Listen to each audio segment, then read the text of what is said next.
오늘 저녁 밥 2공기 각. 꽁치 무 신김치 조림. 안녕하세요. 단풍이 아름다운 계절입니다. 감기 조심하시고 알록달록 물든 단풍처럼 오늘도 좋은 일들로 가득한 하루 되세요. 오늘 소개해드릴 레시피는 11월에 가장 맛있는 제철 주재료인 꽁치에 가을무와 신김치를 넣고 조린 꽁치 무 신김치 조림입니다.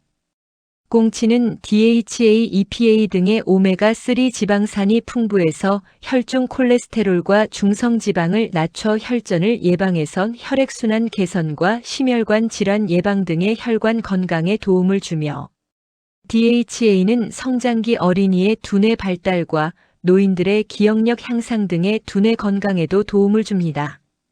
꽁치 무 신김치 조림에 사용될 재료와 육수 그리고 양념장입니다. 설명란에도 레시피와 함께 올려져 있으니 참고하세요. 먼저 재료 준비를 시작하겠습니다. 가을무 4분의 1개는 1.5cm 두께로 도톰하게 원형이나 반달 썰어서 준비하세요.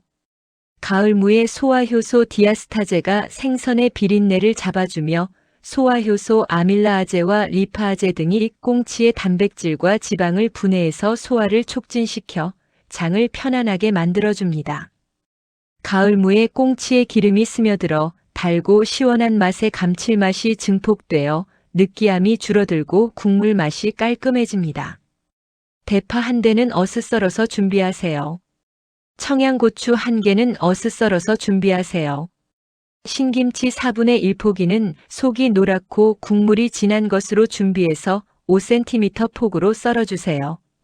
신김치가 너무 짜거나 신맛이 강할 경우에는 찬물에 가볍게 한번 헹군 다음 체에 받쳐 꾹 짜서 물기를 제거해 주세요. 신김치 본연의 신맛을 살리고 싶다면 찬물에 헹구지 말고 국물과 양념을 적당히 털어내 주세요. 예열된 팬에 참기름 1큰술과 다진 마늘 1티스푼, 그리고 자른 신김치를 넣고 살짝 볶아서 준비하세요. 신김치를 볶게 되면 신김치 특유의 시큼함이 부드럽게 줄어들고 신김치에서 우러나온 감칠맛이 꽁치의 비린 맛을 잡아주면 깊은 풍미를 더해줍니다. 냄비에 물 4컵, 진간장 2큰술, 가을무, 다시마 5장, 국물용 멸치 5마리를 넣고 7분 정도 끓인 다음 다시마를 건져내고 15분 더 끓인 후 멸치를 걸러내서 육수를 준비하세요.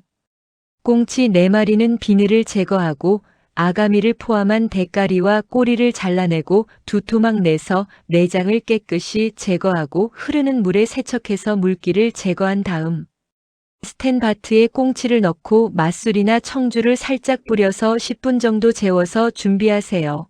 비린내가 줄고 살이 단단해집니다. 믹싱볼에 참치액이나 멸치액젓 1큰술, 생강술이나 청주 2큰술, 고춧가루 1큰술, 다진 마늘 1큰술을 넣고 잘 섞어서 양념장을 준비하세요. 생강의 진저롤과 쇼가올 성분이 소화를 돕고 기름진 맛을 중화해 줍니다. 재료와 양념장이 모두 준비되었으면 냄비에 끓는 육수에 꽁치를 1토막씩 천천히 넣어 표면을 바로 익혀서 비린내를 줄여준 다음 볶은 신김치를 넣고 양념장을 골고루 부어주고 끓기 시작하면 중약불로 불을 낮추고 국물을 끼얹으며 10분 정도 졸여주세요. 10분 정도 졸인 다음 된장 1큰술을 풀어넣고 뚜껑을 덮고 10분 더 졸여주세요. 된장은 너무 일찍 넣으면 향이 약해지고 유익균이 파괴되므로 조림이 거의 완성될 때쯤 넣어서 마무리하면 맛과 효능이 모두 살아납니다. 된장에는 유익균인 바실러스균과 식이섬유가 풍부해 장내 유해균을 억제하고 소화를 도와서 변비 예방에 도움을 주며 이소플라빈 등의 항산화 성분이 풍부해 암세포 억제 및 노화 방지에 도움을 주고 비린내를 줄여줍니다. 마지막으로 후춧가루 약간과 대파와 청양고추를 넣고 뚜껑을 닫고 한 소끔 끓인 다음 양념이 속살까지 잘 스며들도록 불을 끄고 5분 정도 뜸들여 주세요. 접시에 가을무, 꽁치, 신김치 순으로 깐 다음 국물을 약간 붓고 대파와 청양고추를 올려주면 완성됩니다. 후식으로는 귤이나 따뜻한 레모네이드나 따뜻한 생강차를 준비하면 소화도 잘 되고 입가심으로도 좋습니다. 시청해 주셔서 감사드리며 구독, 좋아요, 알림 설정 부탁드립니다. 더 좋은 제철 K푸드 궁합 레시피를 위해 최선을 다하겠습니다.